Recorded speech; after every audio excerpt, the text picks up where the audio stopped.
আসসালামু আলাইকুম অল, সবাই কেমন আছেন? আজকে আমি আপনাদের সাথে শেয়ার করব বিড়ালের একটি অত্যন্ত সংক্রামক রোগ, বিড়ালের হার্পিস ভাইরাস। এটি বিড়ালের ভাইরাল রাইনোট্রাকাইটিস নামেও পরিচিত। তো এই রোগের কিছু লক্ষণ আছে, সেটা হচ্ছে কাশি দিবে বিড়াল, হাঁচি, জ্বর, চোখের ঘা, চোখ ও নাকের প্রদাহ, চোখ এবং নাক থেকে স্রাব বের হতে পারে। তো এক্ষেত্রে এখন প্রায়শই রোগী এরকম পেয়ে থাকছি আমি। তো এইজন্য মনে হলো যে এইরকম ভিডিওটা আপনাদের সাথে শেয়ার করা উচিত। যদি দেখেন যে চোখের ঘা হয়েছে বা চোখ বা নাকের প্রদাহ হচ্ছে, বা নাক থেকে স্রাব বের হচ্ছে, ডিসচার্জ হচ্ছে, তো এই ক্ষেত্রে আপনারা কিন্তু বসে থাকবেন না। বা আপনারা এটা চিন্তা করবেন না যে নরমাল কনজাংটিভাইটিস, তো এটার ট্রিটমেন্টের কোনো প্রয়োজন নাই। এটা হচ্ছে ফেলাইন হার্পিস ভাইরাস সংক্রমিত বিড়ালের লালা, চোখ বা নাকের স্রাবের সাথে সরাসরি যোগাযোগের মাধ্যমে ছড়িয়ে পড়ে।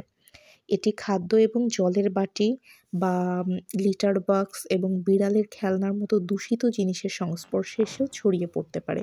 এজন্য আপনারা হচ্ছে এই বিড়ালটিকে সবসময়ের জন্য পরিষ্কার পরিচ্ছন্ন রাখার চেষ্টা করবেন। পরিষ্কার পরিচ্ছন্ন বিড়ালের কিন্তু এই ধরনের রোগ ব্যাধি হওয়ার সম্ভাবনা থাকে না। আর এটার যদি চিকিৎসা বলেন, এটা হচ্ছে ফেলাইন হার্পিস ভাইরাসের কোনো তেমন প্রতিকার নেই। তবে অ্যান্টিভাইরাল ওষুধ এবং স্টেরয়েড লক্ষণগুলি উপশম করতে সাহায্য করতে পারে। তো আমি ফিল্ডে মোটামুটি প্র্যাকটিস করেছি। এরকম একটা ট্রিটমেন্ট আমি আপনাদের সাথে শেয়ার করছি। তবে আপনারা চেষ্টা করবেন প্রতিকার প্রতিরোধ করতে। যেহেতু প্রতিকার করা অনেক কঠিন। আর আপনারা জানেন যে বাংলাদেশে অ্যান্টিভাইরাল ওষুধগুলো কিন্তু খুব একটা অ্যাভেইলেবল না। যেমন ফ্লামোভিল, এই ওষুধটা দিলে কিন্তু অনেক ভালো কাজ করে। কিন্তু আমরা কিন্তু বাংলাদেশে ওষুধটা অ্যাভেইলেবল পাই না। কাউকে সাজেস্ট করলেও তারা আসলে এটা খুব একটা ম্যানেজ করতে পারে না, কারণ এটা ইন্ডিয়াতে অ্যাভেইলেবল। তো এই ধরনের সমস্যাগুলোর জন্য হচ্ছে আপনাদের চেষ্টা করতে হবে প্রতিরোধের দিকে বেশি খেয়াল করার। তো প্রতিরোধ কিভাবে করবেন? এখন বর্তমানে কিন্তু ফেলাইন হার্পিস ভাইরাসের ভ্যাকসিন আছে। তো এটার ভ্যাকসিন ইউজ করলে এটার যেই ক্ষতিকারক দিক বা তীব্রতা এটা কমাতে পারে।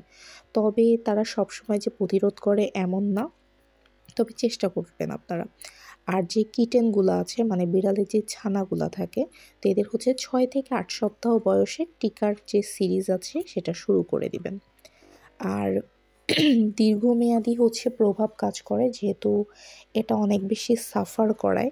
তো দীর্ঘমেয়াদীর জন্য কি হয়, এই বিড়ালের কর্নিয়ার যে দীর্ঘস্থায়ী যে একটা ইনফ্লামেশন, মানে যে প্রদাহ সৃষ্টি করতে পারে, এবং এই চোখ, নাক এবং সাইনাসে এক ধরনের দাগ সৃষ্টি করে।